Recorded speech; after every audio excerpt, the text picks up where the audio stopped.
You're going to want to develop a resilient mindset.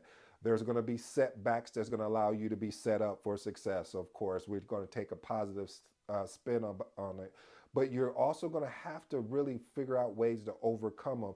Overcome them. You're going to have issues with stakeholders. The stakeholders' resistance. They're going to ask you, "Hey, we want to be proactive. We want to ensure that we are ahead.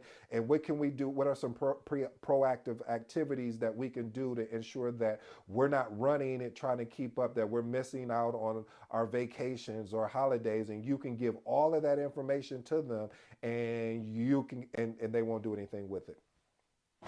And you have to be resilient enough to walk in with a smile, like, I got you. I understand. We'll figure it out from here, and that just builds resistance. I know it's frustrating, family. You're like, what are you talking about, Ed?